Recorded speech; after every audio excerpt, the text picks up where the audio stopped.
In its time, JoJo has gone through more changes to his look, design, shape, direction, and overall composition than a Kardashian's rectal passage. Maybe not that much, but you kinda get the message. JoJo used to be really underground, but now it's grown to such a colossal level, completely and utterly erupting globally at a rate nobody could have ever expected from a series that was so niche. But this can all be traced back to one of two things. The anime that dropped back in 2012 actually being pretty good for a change, but it's mostly down to the memes. Without all those memes, then JoJo probably would not have seen the type of growth that it's had in recent years. Memes have had such a colossal impact on the series that it managed to completely transcend the mediums of anime and manga, and has inadvertently become a piece of modern pop culture. Well, kinda? I mean, everybody knows this sound.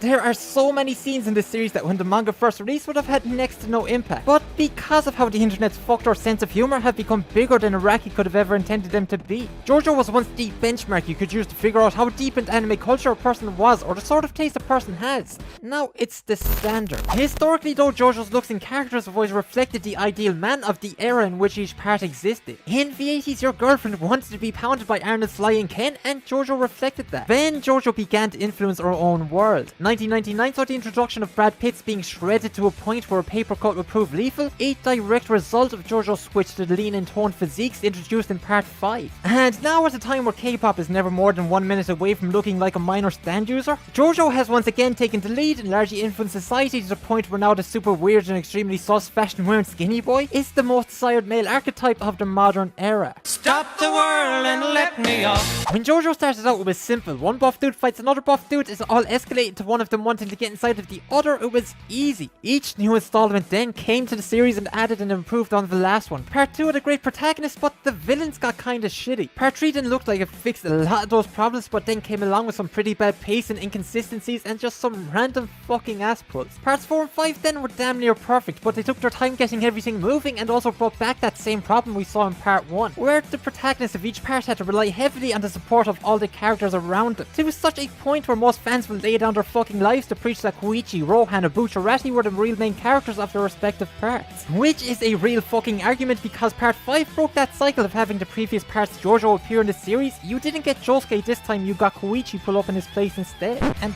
I don't think anyone really complained.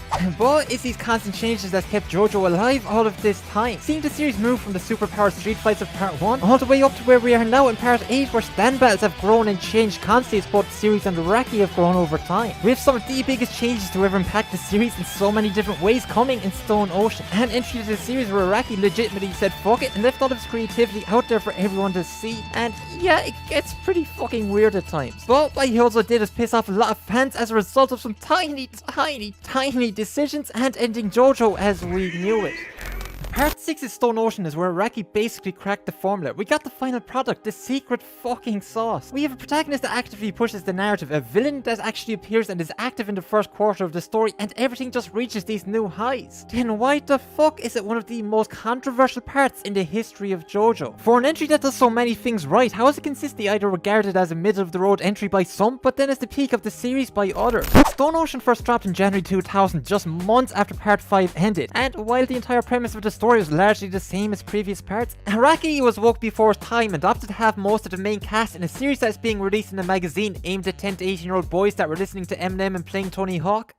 Chicks. Now anyone that's read Stone Ocean or living in today's world would see that there's nothing wrong with that. It's chill, there's no problem there. But this is the year 2000. Back then, Bill and Harvey were still cool guys. And as it still largely remains now, Jump was in favour, mainly led by male protagonists with daddy issues. Now, unfortunately, we can't dip back and ask little Yusuke what he thought about part 6 when it came out, but I can look at the mal ratings and tell you it's the second most popular part in the manga, but only scored in the middle of the pack, ranking it at number 4. Meaning enough people finished watching part 5 and began reading part 6, but it just wasn't really hitting any of those good spots. Part 6 in 2021 at least just feels like another JoJo part. It's similar in structure to parts 4 and 5, introducing its side characters, villains, and playing out its penultimate arc nearly the same way as both the previous parts. But it also does it so much differently than before. It probably stands as one of the most well-rounded of all of the parts. The characters and shit are pretty fucking cool. The villain is your classic JoJo type bad guy, but he's still really fucking cool. And the entire premise of the story and the fact that it's set in prison, giving it this whole lesbian Shawshank Redemption type of vibe to it,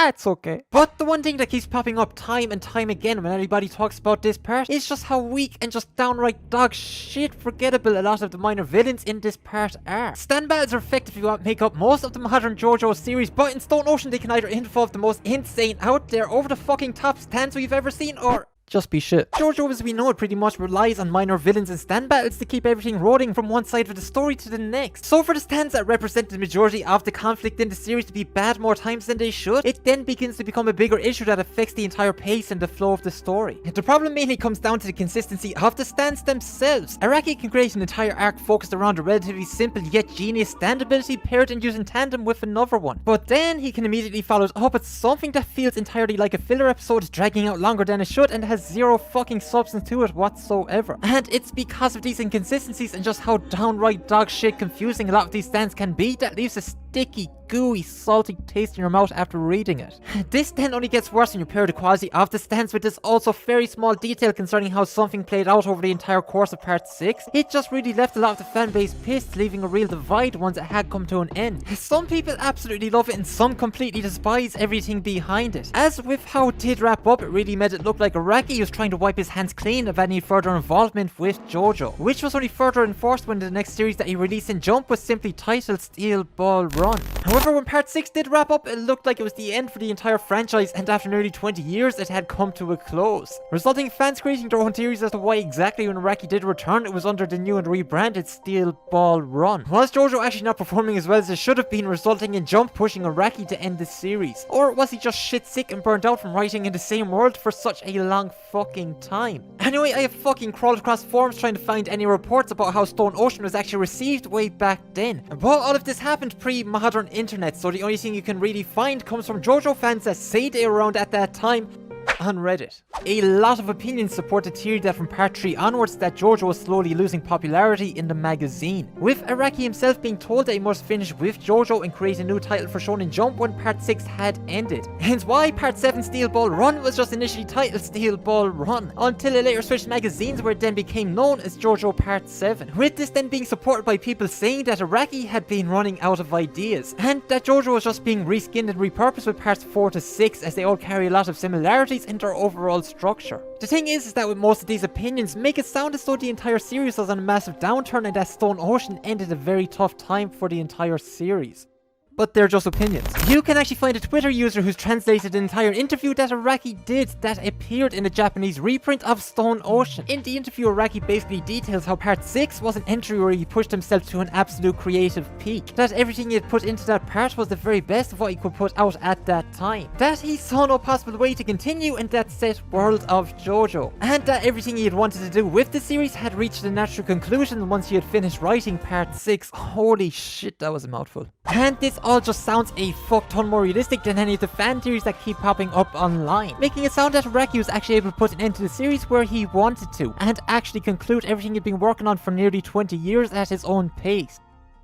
Here's what I would say if I wanted to sound like a video essay type guy that always manages to come up with an answer in the end. Nobody fucking knows, but the fact is that Araki had ended it on his terms at the end of part 6. Then why did he not keep the JoJo name in one magazine but then bring it back the second he switched into a different one? And knowing of how ruthless and cutthroat the manga industry is and how he did bring back that JoJo name, there had to have been some sort of beef between him and the magazine. But it's when you look at the other titles that Jump had started to push around that same time that Stone Ocean had ended. Another JoJo type story would really feel out of place in a magazine that then was in the early days of the Big Three, at a time when an entirely new era for anime manga had just begun, bringing in a lot of new fans that were looking for things that were similar to what they knew. If Steel Ball Run had continued in Shonen Jump, then the disparity between it and the rest of the magazine would have been massive, and that would have been glaringly obvious to Araki, who had seen so many different eras of manga come and go while he's been writing on this one series, with him and the magazine being able to see that from a mile off, knowing that the JoJo everyone knew had to come to an end.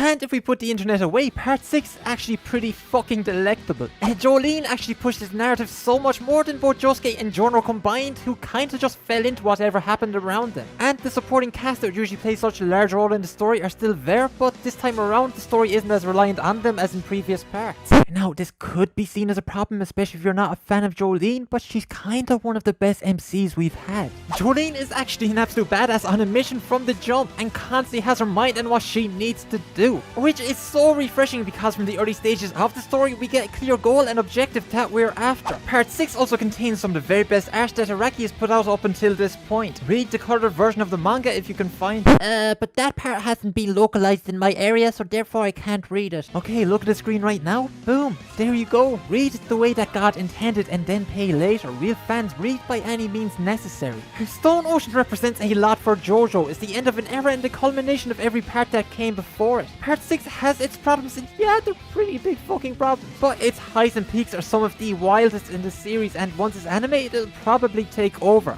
Hi, my name is Ben. If you like these sort of videos, then subscribe because there's more of them coming. Thanks for watching. Love you. Bye.